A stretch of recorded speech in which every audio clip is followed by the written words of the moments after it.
Noticias de última hora, presten mucha atención. Andrea González escaló al tercer puesto en la intención de voto, según sondeo de Comunicaliza. ADN y RC tendrían entre 63 y 75 asambleístas, según las proyecciones realizadas por la empresa. En total se eligen 151. La aspirante del partido Sociedad Patriótica, lista 3, Andrea González Nader, subió al tercer puesto en la intención de voto en los comicios del 9 de febrero. Según la última encuesta elaborada por la firma Comunicaliza y que fue divulgada la mañana de este 27 de enero del 2025, González Nader tiene el 4,3% de intención de voto, muy por debajo de Daniel Noboa, de Acción Democrática Nacional, ADN, lista 7, y Luisa González, de la Revolución Ciudadana, RC, lista 5, quienes tienen el 38,1% y 32% en su orden. El crecimiento de la aspirante gutierrista ya se vio en una encuesta postdebate que realizó esta misma empresa la semana anterior. En el sondeo de este 27 de enero, el cuarto lugar lo ocupa el aspirante de Pachacutic, lista 18, Leonidas Issa, con el 2,1%, y el quinto, Pedro Granja, del Partido Socialista, lista 17, con el 1%. Convertido en votos válidos, Noboa tiene el 47,1% y González, el 39,5%. Con estas cifras sí habría una segunda vuelta electoral. Para ganar en primera vuelta, el candidato que va a la cabeza necesitaría tener la mitad más uno de los votos válidos, 50,01%, o el 40% o más y que el segundo tenga 10 puntos menos. En la encuesta de Comunicaliza también consta una estimación de los asambleístas que tendrían las diferentes fuerzas políticas. Es la siguiente. ADN, entre 68 y 73. Revolución Ciudadana, de 63 a 72. Pachacutic, de 3 a 8. PSC, entre 2 y 5. Sociedad Patriótica, entre 1 y 2. Otros partidos, de 1 a 4. Grupos provinciales, de 4 a 10. Para el periodo 2025 a 2029 se elegirán 151 legisladores. Las empresas encuestadoras pueden divulgar sus estudios hasta 10 días antes de los comicios, es decir, hasta el jueves, 30 de enero. De momento hay 12 personas naturales y jurídicas registradas en el Consejo Nacional Electoral para realizar pronósticos electorales y 4 para hacer encuestas a boca de urna o exit poll. En más noticias. Ministro de Gobierno se refiere a la derogación de los decretos ejecutivos de Guillermo Lasso que concedían indultos. Hemos visto que de ahí han salido sapos y culebras.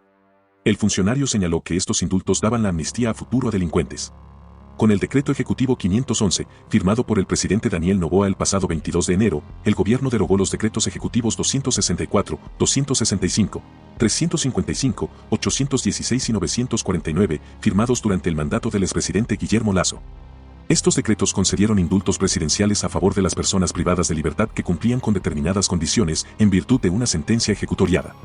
De acuerdo con José de la Gasca, ministro de Gobierno de Noboa, el decreto 265 firmado por Lasso es inconstitucional e ilegal y señaló que mediante esta figura legal se soltó a Brian Vicente, alias Momo.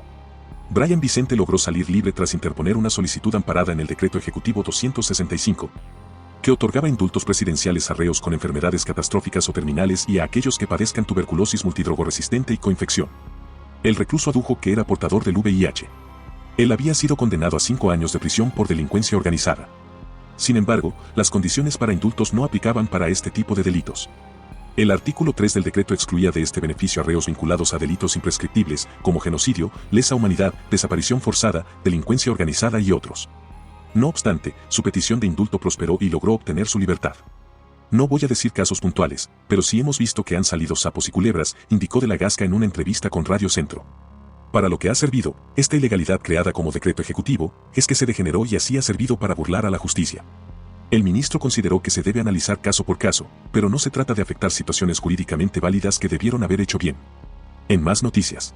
El presidente Daniel Noboa cumple agenda en Guayaquil. Esta mañana mantuvo diálogo con el sector ganadero, donde se destacó la importancia de fortalecer la economía rural. El presidente candidato Daniel Noboa acudió esta mañana a su primer evento luego de encargar la presidencia por tercera ocasión a Cynthia Yeliber desde el viernes 24 de enero hasta esta mañana del lunes 27 de enero. Noboa, como primer mandatario, acudió a este evento donde realizó un diálogo corto con varios representantes de la Asociación de Ganaderos del Litoral y Galápagos. En su discurso también mencionó los acuerdos internacionales que hasta el momento el gobierno mantiene. Escuchemos.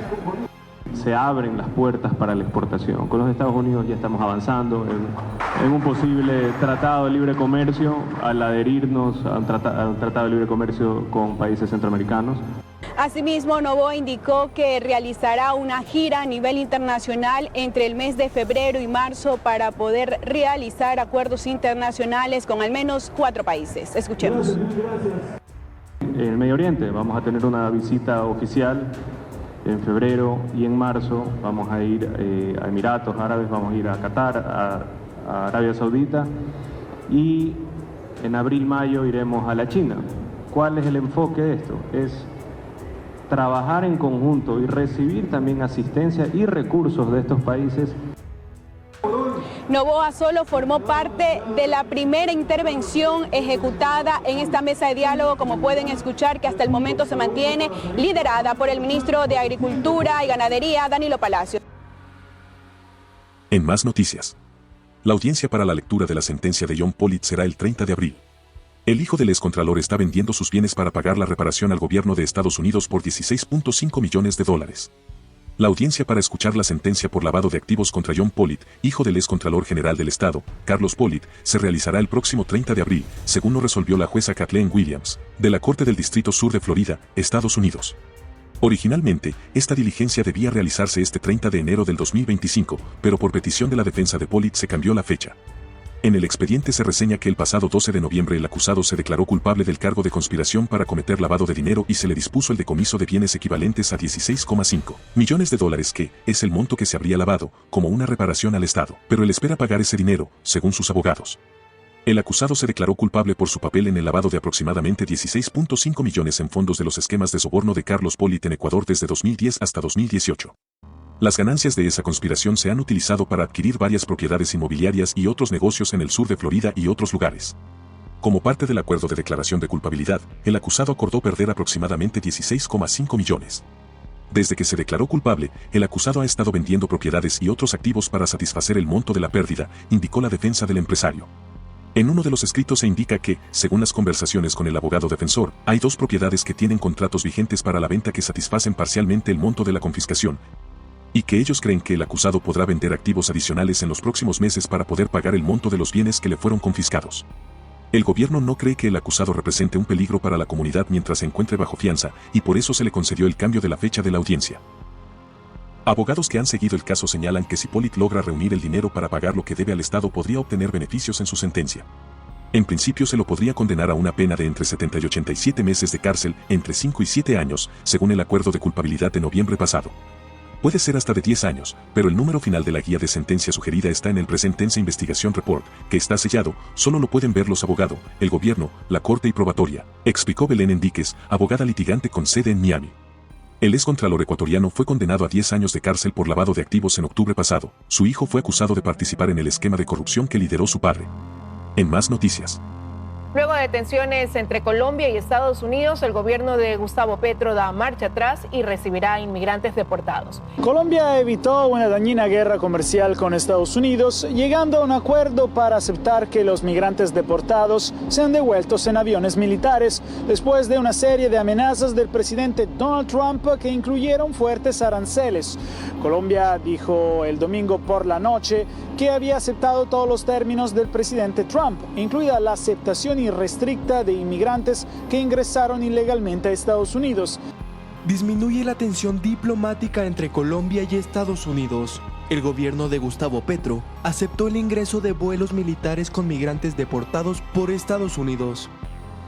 Seguiremos recibiendo a los colombianos y a las colombianas que retornen en condición de deportados, garantizándoles las condiciones dignas como ciudadanos sujetos de derechos. Esto sucede luego de que el mandatario colombiano se negara a autorizar el aterrizaje de aviones con personas deportadas, argumentando que sus compatriotas estaban siendo tratados de manera inapropiada. Ante esto, el presidente de Estados Unidos, Donald Trump, amenazó con imponer sanciones, incluida la suspensión de acuerdos comerciales, la revocación de visas a funcionarios del gobierno y nuevos aranceles. Esto implica que los productos que un país importa se venden a un precio más elevado dentro de su economía. Así lo dio a entender el canciller de Colombia, Luis Gilberto Murillo. El gobierno de Colombia informa que hemos superado el impasse con el gobierno de los Estados Unidos.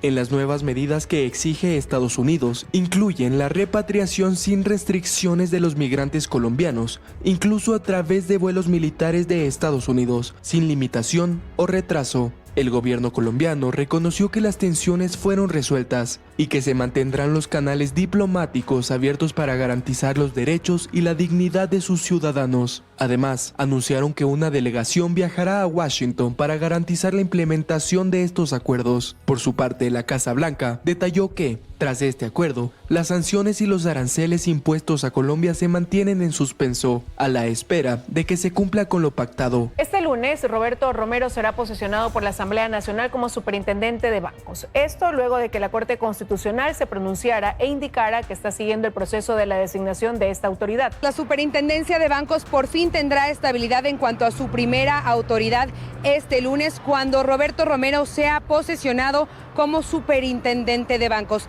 Esto luego de que la semana pasada la mayoría del Consejo de Participación Ciudadana, la denominada Liga Azul, haya designado a Raúl González como superintendente. Esta decisión fue refutada por la Corte Constitucional. La presidenta encargada de la Asamblea Nacional, Esther Cuesta, convocó a Roberto Romero para que sea posesionado como superintendente de bancos este lunes. La convocatoria se hizo poco después de que este viernes la Corte Constitucional anunciara que dará seguimiento a este proceso. Pero ¿qué es lo que ocurre con la designación de esta autoridad? El 11 de agosto de 2022, Raúl González fue posesionado superintendente de bancos en la Asamblea Nacional. Sin embargo, su posesión fue anulada por una acción de protección. Ahí asumió el cargo Guadalupe Cabezas como superintendente subrogante. Posterior a ello, Roberto Romero fue designado como la autoridad de la superintendencia, pero en julio de 2024 desistió de presidir la superintendencia de bancos. El 2 de septiembre de 2024, el presidente Daniel Noboa envió una terna al Consejo para designar a una nueva autoridad. Esta estaba encabezada por Roberto Romero y el 4 de diciembre el CPCCS lo designó. No obstante, en diciembre González ganó una acción extraordinaria de protección en la Corte Constitucional de manera parcial, en la que se precisaba que no hay prohibición para que ocupe el cargo. No obstante, también indicó que no implica afectación a ningún proceso que se haya consolidado respecto a la elección de la autoridad de la superintendencia.